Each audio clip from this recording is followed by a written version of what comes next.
How are things in the city this morning overall? Well, we saw another 30,000 people, customers, get their hydro back.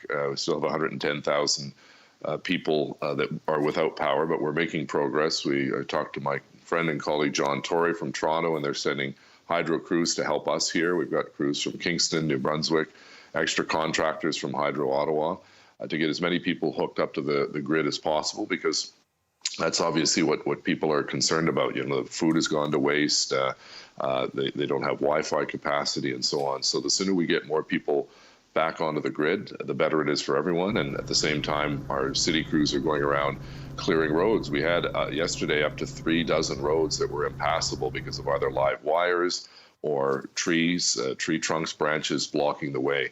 So we're still very much in a cleanup mode. It's going to take some time. Hydro estimates probably 2 to 3 days till everyone is back on. But at the rate they're going, when we saw close to 30,000 people added on yesterday, that's a good sign. They're making some very positive progress, but lot more work to do. So hydro, the pressing concern, is there just a quick update on the number of roads? If there were 3 dozen impassable, were they able to get some headway yesterday? Is it still that number today, or?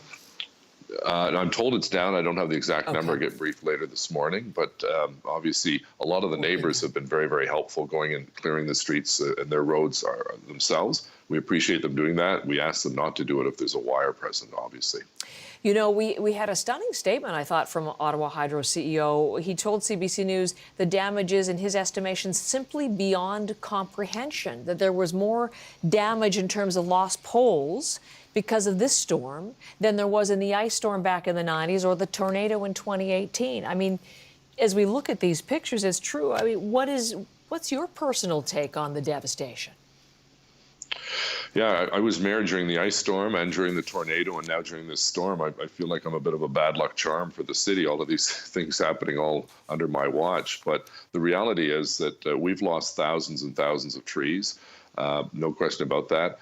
This storm, unlike the tornado that had a set path and a path of destruction, this particular storm hit every single part of the city. And our city's 2,600 square kilometers, Heather, as you know, were the size of Montreal, Toronto, Vancouver, Calgary, and Edmonton combined. We're still bigger than that. We have 81% of our land is rural agriculture, forest, and green space. I was touring the east end of the city where there are a number of farms, barns destroyed. You just can't believe what you're seeing.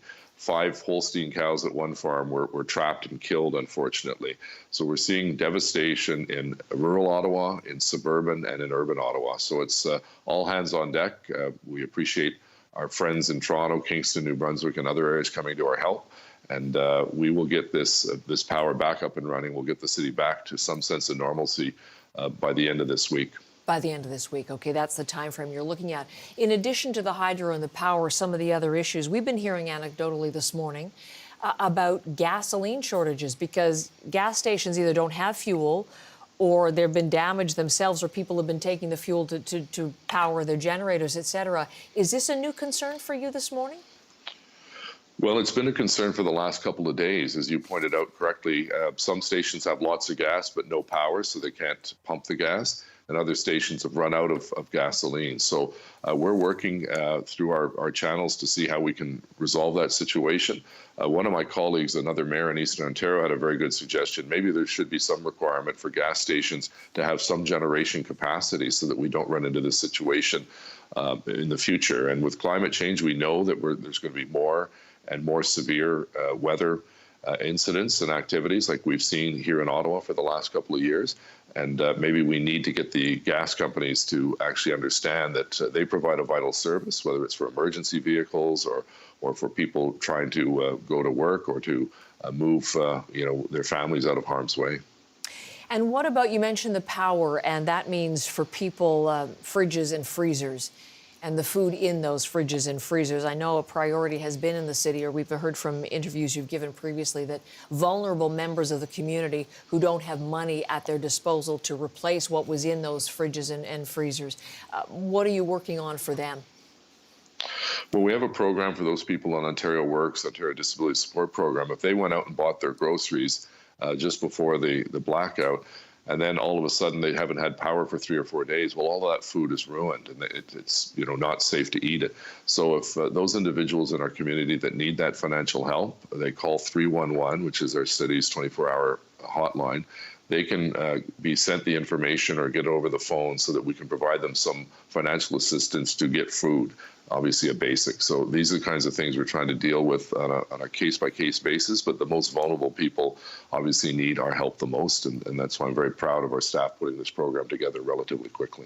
So what are your main priorities for today, Mayor Watson? Well, a couple of things. To continue to see the progress made on people getting connected to hydro, to clear those 36 streets as quickly as possible so that we have free access, and that we have a good discussion with our school boards. Their school boards have said school is off today. We want to make sure that we get more of the traffic lights back up, because as you know, when there's a four-way traffic light intersection, you have to be polite and respectful. Some of our residents, unfortunately, are trying to, ram through, and they're going to cause another accident. We ask them not to do that. We've got to get those traffic lights back up and running, because we don't want school buses to be put in a precarious or dangerous situation. So continue to work with our members of council who are on the ground doing a very good job representing their constituents. We've got bins that are going out to the hardest hit areas so that people can put food, so that doesn't become a health issue. Dump their food. We'll have extra green bin capacity in those hard-hit areas as well. And all that information is on ottawa.ca.